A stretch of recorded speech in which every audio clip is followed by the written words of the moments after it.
Rekan-rekan tangguh, kembali dengan Puji Pujono dari Rumah Resiliensi Indonesia yang diselenggarakan dalam hubungannya dengan Global Platform on Disaster Risk Reduction, sesi yang ke-7 dari Bali, Indonesia.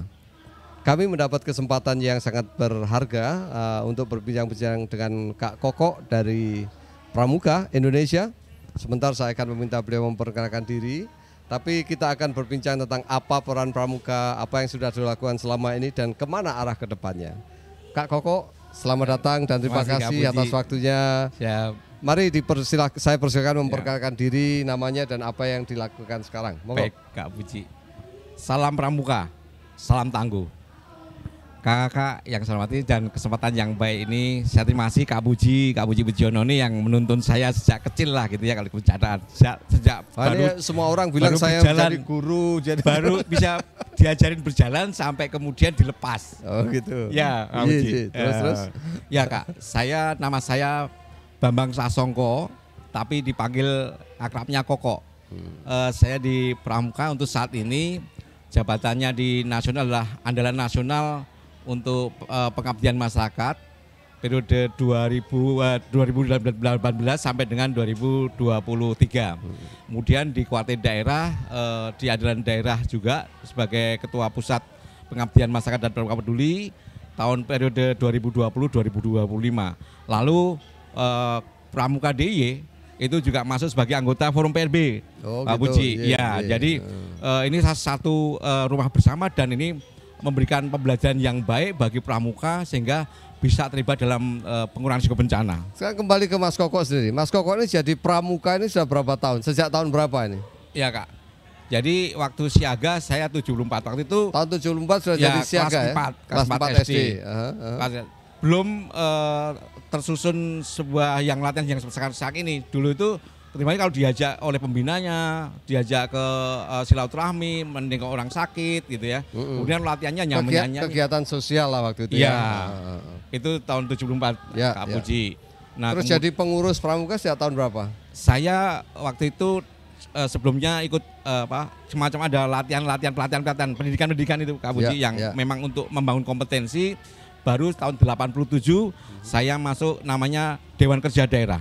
Dewan Kerja Daerah Kuadra DIY. Dewan Kerja Daerah ini yang mengelola kegiatan penegak pandega. Jadi ada Pramuka yang SMA dan perguruan tinggi. Penegak pandega itu dikelola oleh Dewan Kerja Daerah. Saya ada di Dewan Kerja Daerah DIY tahun 87 sampai dengan 91. Terus sekarang gini, bagaimana ceritanya Kak Koko ini terjerumus ke jalan yang lurus? Dalam kaitannya dengan pengurangan risiko bencana, bagaimana ceritanya? Awal mulanya bagaimana? Saya terharu dan mungkin bisa nangis saya kalau. Oh jangan sampai menangis, ceritakan saja. Kak Puji, jadi saya ingat betul waktu Kak Puji menanyakan saya, kok Pramuka? Tahun 2005 di tahun hotel 2005 di Paradis Jogja itu ya. Di Jogja. Kak Puji masih pakai UN OCHA Jepang ya. UN OCHA ya. Tanya, kamu apa yang kamu lakukan? Orang 1000 ditanyain hanya satu yang ke masalah manajemen bencana, tapi yang lainnya pada manggul beras dan itu. Seperti itu, kamu juga pasti seperti itu. Saya waktu itu juga, Kak Puji seperti ini gitu kan. Nah, tetapi itu mengetuk hati saya, berpikir, apa iya kita itu hanya respon gitu, tanggap darurat. Sehingga saya pada dasarnya menanyakan pada Kak Koko ya. Kalau semua orang sibuk merespon, gitu kan? Iya, terus Pramuka perannya apa, gitu kan? Iya betul, betul. Jadi begitu saya cerita, ya kita membagi ini bantuan. Berarti kalau di surga ditanya oleh orang 1000, itu kamu termasuk 999 yang seperti itu. Tetapi yang satu tidak kamu lakukan yang penting kan gitu. Itu yang kemudian menurut hati saya, Kak Puji. Nah sehingga pada saat itu saya waktu itu namanya Kak Anding Parlan. Saya ditemukan oleh beliau lalu untuk didorong masuk MPBI. Betul. Lalu saya belajar banyak. Ada Kang Ete, apalagi Kak Puji, ada Kak Aristanto, ada Pak Yoga juga, lalu ada Mas Catur dan saya pada itu diminta untuk mengimplementasikan programnya antara MPBI dengan UNESCO dan UNDP di Nia Selatan, di Bomatulu, yaitu dengan Safe School dan penguatan masyarakat yang untuk yang dulu namanya masih macamnya ada PBOM, ada PRBK dan itu ya. Ini yang kemudian saya jujur tidak tahu apa-apa Pak Puji. Bahkan saya sampai waduh gimana gitu. Tetapi sambil jalan kemudian ada asistensi dari Jakarta, kemudian Kang Ete yang datang ke sana, sehingga saya paham apa yang harus saya kerjakan. Dan saya terus menantang Kak Koko ini dari prakarsa kecil, dari keterlibatannya saya pribadi di dalam masyarakat penanggulangan bencana dan sebagainya, bagaimana melembagakannya ke dalam struktur dan mekanisme pramuka sehingga masuk ke kebijakan organisasi. Betul. Nah, ceritakan dengan singkat bagaimana perjuangan itu. Kak Puji, saya hanya salah satu umat pramuka yang tidak berbuat apa-apa barangkali, Pak Puji. Tetapi Anda memulai sesuatu tetapi kan? Saya harus memulai itu. Betul, betul. Dari situlah ketika selalu dikritik atau diberi, bukan dikritik, artinya didorong dan dikomporin. Bukan saya ingat betul, kok saya temukan dengan pimpinanmu pramuka. Biar saya habisin dan habis itu biar saya garap untuk paradigma. Nah, pada saat itu Kak Puji, tahun 2010 saya diundang oleh Kuartet Nasional karena Kuartet ada namanya Pramuka Peduli Kak Puji. Ya, Pramuka Peduli yang diinisiasi oleh Kak Parni Hadi. Dan waktu itu ada pelatihan dari MPPI juga dan UNESCO. Yang namanya ada kebutuhan untuk menyusun semacam regulasi. Namanya petunjuk teknis Pramuka Peduli penanggulangan bencana. Dari Pramuka Peduli itu ada 3 bidang. Pramuka Peduli penanggulangan bencana, Pramuka Peduli lingkungan hidup, dan peningkatan sumber daya manusia. Jadi dalam hal dengan dimasukkannya agenda penanggulangan bencana ke dalam panduan, Kak, maka dia menjadi suatu kaidah perilaku semua pramuka di Indonesia. Betul. Itu yang salah satu elemen dari pelembagaan kan ya. Betul Kak. Silakan dilanjutkan. Jadi Pramuka Peduli sedikit demi sedikit yang tadi respon Kak Puji, ini sudah mulai kemudian bagaimana belajar kajian risiko, kemudian memetakan jalur evakuasi, edukasi dan segala macam. Bahkan yang terakhir juga di pandemi COVID kami juga terlibat ke KIE, kemudian pembagian disaster dan Duta Perubahan Perilaku. Oke. Duta Perubahan Perilaku di bawah ini artinya Satgas. Apa sebenarnya? Duta Perubahan Perilaku. Prinsipnya kan begini Kak Puji. Kita ini masyarakat yang sering lupa. PHBS itu sejak zaman saya SMP itu sudah ada perilaku hidup bersih dan sehat. Tetapi dengan tradisi yang kita akhirnya lupa ketika harus cuci tangan, kemudian harus pakai sandal, harus makanan yang bersih. Nah, ketika ini COVID orang tergagap-gagap. Nah, pramuka itu salah satu adalah mengedukasi masyarakat dengan KIE-nya dengan membuat poster, flyer, lalu memberikan di pasar-pasar, kemudian di jalan-jalan untuk mendorong perubahan perilaku, memakai masker, memberi pemahaman masker ini seperti apa. Ini oleh Satgas COVID Nasional di bawah Kak Sony. Ini pramuka masuk di DPP Duta Perubahan Perilaku. Ya. Baik, Kak Koko, sekarang saya ingin bertanya di jiwanya sekarang. Ya, menurut Kak Koko, kenapa pramuka ini menjadi strategis dalam pengurangan risiko bencana dibandingkan institusi lainnya? Ya, Kak begini, bahwa pramuka ini memiliki namanya kode kehormatan. Trisatya dan Dasadharma. Trisatya ini satu adalah berdasarkan Undang-Undang Dasar dan Pancasila. Lalu ikut serta dalam membangun masyarakat. Kemudian dari Trisatya ini diperkuat dengan Dasadharma. Dari cinta takwa kepada Tuhan yang Maha Esa. Yang paling berhubungan yang mana? Di sini ada rela menolong dan tabah. Nah, kemudian ada ke-10 Kak Puji. Suci dan pikiran, perkataan dan perbuatan. Artinya perilaku pramuka, karena ini kan karakter building Kak Puji. Ini adalah membangun pondasi generasi sejak muda sampai sekarang ini, sampai yang generasi tua, agar dia bisa hidup bahagia dan berguna bagi masyarakat.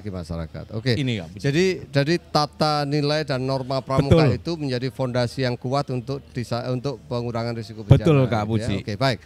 Nah, sekarang dengan adanya global platform dan rumah resiliensi ini, menurut Kak Koko, ini pentingnya untuk mendorong agenda pramuka dalam pengurangan risiko bencana ini apa? Apa yang Anda manfaatkan dari rumah resiliensi ini? Barangkali kemarin sempat manggung di sini. Iya Kak. Sebelum di global platform, dari yang paling bawah adalah pengurangan risiko bencana Kak Puji. Jadi Kuada DIY sebagai anggota Forum Pengurangan Risiko Bencana dari Sistem Yogyakarta sejak tahun 2009 waktu itu yang utama, agar pramuka ini serawung dengan yang lain-lainnya, bergaul, kemudian berjejaring, lalu ikut isu ke pengurangan risiko bencana. Kemudian ketika ada GPDRR ini, ya saya bersyukur juga diutus oleh Forum Pengurangan Risiko Bencana untuk ini betul-betul bermanfaat sekali. Jadi pramuka menjadi salah satu pilar dari Forum Pengurangan Risiko Bencana di Provinsi Yogyakarta, yang dikirim ke Global Platform dan Rumah Resiliensi Indonesia. Betul, karena disinilah kita mengetahui praktek-praktek baik pengurangan bencana yang dilakukan oleh semuanya, baik itu global, namanya global, baik dari yang tingkat yang internasional sampai di lokal. Dan ini ada dari dunia usaha, dari masyarakat yang memang ini di sekitar ancaman gunung api, sampai yang memang ini NGO yang betul-betul sudah elit dan ini bertemu. Nah dari sinilah harapan saya pribadi ini bisa menjadi oleh-oleh dan sekaligus untuk mendorong merevitalisasi atau merevitalisasi, lebih kepada revitalisasi, karena harus kita dorong. Dan terima kasih kepada Pujiono Center juga, rumahnya dekat tetangga di Jogja. Harapannya kami diperbolehkan atau diundang ketika ada diskusi-diskusi di sana.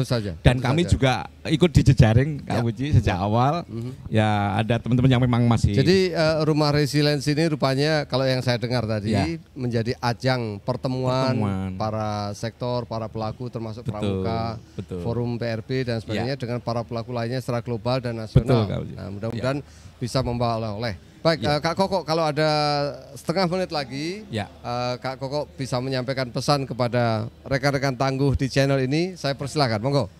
Kakak yang kami cintai, bahwa yang harus kita lakukan adalah semua orang itu punya hak untuk dimartabatkan dan memperoleh perlindungan dalam situasi apapun, termasuk apalagi sudah bencana. Pramuka dengan kode kehormatan dan selalu menerapkan di dalam kehidupan sehari-hari ini akan lebih memperkuat. Dengan Forum Pengurangan Bencana yang anggotanya dari secara pentahelik ini lebih semakin menguatkan ketika memang ini melakukan, bukan hanya sekedar berkumpul tetapi harus melakukan secara nyata. Maka dengan global platform yang sekarang di Bali ini Indonesia ini dipertaruhkan di dunia untuk betul-betul ada sesuatu yang dihasilkan dari global platform untuk ini. Menjadi teladan dan di seluruh dunia bagi pramuka. Sekali lagi, sati aku dan makan dan makuku baktikan. Salam pramuka, salam tangguh.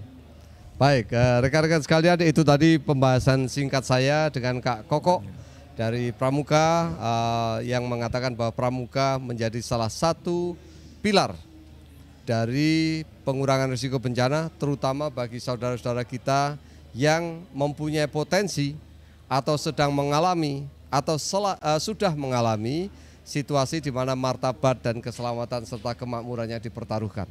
Dan pramuka menjadi salah satu jawaban terhadap tantangan itu. Kak Koko, terima kasih atas waktunya. Terima kasih Kak Puji. Kehormatan bagi kami. Ya, mudah-mudahan tetap jadi guru saya juga. Selalu senang bertemu dengan teman-teman seperjuangan. Rekan-rekan tangguh, ini pembicaraan kami kali ini. Saya Puji Pujiono dari Rumah Resiliensi. Terima kasih. Sampai di pembahasan berikutnya.